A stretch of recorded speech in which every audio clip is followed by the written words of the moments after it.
राजनांदगांव शहर के राजगामी संपदा न्यास कार्यालय में पूर्व सांसद स्वर्गीय शिवेंद्र बहादुर सिंह की जयंती पर श्रद्धांजलि सभा आयोजित की गई। राजनांदगांव लोकसभा के पूर्व सांसद एवं खैरागढ़ रियासत के राजा स्वर्गीय शिवेंद्र बहादुर सिंह की जयंती के अवसर पर उनके समर्थकों एवं प्रशंसकों ने राजगामी संपदा न्यास कार्यालय में एक कार्यक्रम का आयोजन किया और साथ ही उन्हें पुष्पांजलि अर्पित कर नमन किया और उनके बताए मार्गों पर चलने का संकल्प भी शामिल लोगों ने लिया। इस अवसर पर संगोष्ठी सभा आयोजित कर स्वर्गीय शिवेंद्र बहादुर के व्यक्तित्व एवं कृतित्व पर प्रकाश डाला गया। इस मौके पर राजगामी संपदा न्यास के अध्यक्ष विवेक वासनिक ने स्वर्गीय शिवेंद्र बहादुर सिंह को छत्तीसगढ़ राज्य निर्माण के पुरोधा बताते हुए राजनांदगांव लोकसभा क्षेत्र के सबसे ज्यादा बार चुनाव जीतने वाला नेता बताया। महाराज शिवेंद्र बहादुर सिंह एक बहुत ही विराट और प्रभावी व्यक्तित्व थे। उनके करीब जो भी जाता था वो उनसे प्रभावित होके ही रहता था। मेरी भी मुलाकात उनसे 92 में हुई थी और उसके बाद मैं उनके इतने करीब रहा, हमारे बहुत से, और वो छत्तीसगढ़ राज्य निर्माण के मैं उनको पुरोधा कहूँगा। उन्होंने ही इसकी पहल की थी। उनके साथ मनकुराम सोढ़ी जी, पवन दीवान जी, ये सारे लीडर्स मिलके इन्होंने छत्तीसगढ़ राज्य निर्माण का सपना देखा। छत्तीसगढ़ राज्य निर्माण होने के बाद हमारा छत्तीसगढ़ आज जिस उन्नति की ओर बढ़ रहा है, भूपेश बघेल सरकार के इसमें नेतृत्व में, हम महाराज को बहुत श्रद्धा सुमन अर्पित करते हैं। हमने उनके समय में ही राजनीति के श्रृंखला शुरुआत की और वो एक ऐसे नेता थे शिवेंद्र बहादुर सिंह जी कि आज उनकी कमी आज मध्य प्रदेश नहीं छत्तीसगढ़ में भी उनकी आज कमी खल रही है।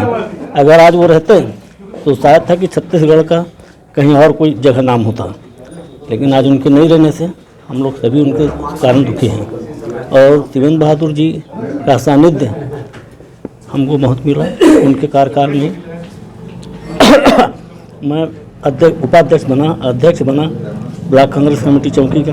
मेरे बारे में विरोध करने के लिए शुरू से ही लोग लगे थे, लेकिन उन्होंने साफ कह दिया जब गए थे चौकी के नेता लोग, उनको साफ बोल रहे कि अगर शिवेंद्र बहादुर को जब कोई नहीं हटा सकता तो मैं रमेश खंडेलवाल को नहीं हटा सकता।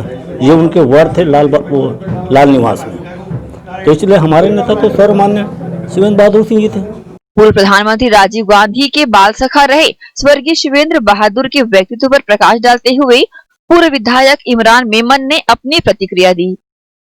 न सिर्फ राजनीतिक रूप से बल्कि पारिवारिक रूप से भी हम जुड़ रहे हैं उनसे और जुड़े रहेंगे। आज भी हम जानते हैं कि शिवेंद्र बहादुर सिंह को हमने नेता माना था, माना है और मानते रहेंगे। शिवेंद्र बहादुर, अर्जुन सिंह, ये कुछ ऐसे नाम हैं जिनको हम कभी भुला नहीं सकते। उनकी एक खासियत ये थी कि गांव के छोटे से छोटे कार्यकर्ता से वो जुड़े हुए थे। छोटा सा कार्यकर्ता भी, गांव का कांग्रेस का कार्यकर्ता, ये जानता था कि मैं शिवेंद्र बहादुर का कार्यकर्ता हूँ, साथी हूँ। और शिवेंद्र बहादुर ये जानते थे कि मैं इनके भरोसे चुनाव लड़ता हूँ, ये मेरे सैनिक हैं, मेरी सेना है। तो उन्होंने बहुत हर विंग में, कांग्रेस के हर विंग में उन्होंने काम किया था। तो वो बहुत अच्छा रिजल्ट हमको 1985 के इलेक्शन में मिला। 80 में तो हम हार गए थे, लेकिन 85 में 8 विधानसभा सीट में उन्होंने कहा था कि हम जीत दर्ज करेंगे और जीत दर्ज हुई। तो शिवेंद्र बहादुर सिंह को लोग भूले नहीं हैं और न भूलेंगे। आज भी गांव में लोग बोलते हैं कि सांसद होना शिवेंद्र बहादुर सिंह जैसा। तो शिवेंद्र बहादुर सिंह की कमी को तो अपन लोग भर नहीं सकते, लेकिन उन्होंने जो संगठित किया था कांग्रेसियों को, वैसा संगठन हमको कांग्रेस के लोगों को संगठित करना चाहिए। अविभाजित मध्य प्रदेश में राजनांदगांव को छोड़कर सारे फैसले सरकार लेती थी, लेकिन राजनांदगांव के सारे फैसले शिवेंद्र बहादुर सिंह पर छोड़ दिया जाया करते थे। आज उनकी जयंती पर पुष्पांजलि अर्पित कर उन्हें नमन किया गया और उनके बताए मार्गों पर चलने का संकल्प शामिल लोगों ने लिया। ग्रैंड एशियन न्यूज के लिए राजनांदगांव से अंकालू साहू की रिपोर्ट।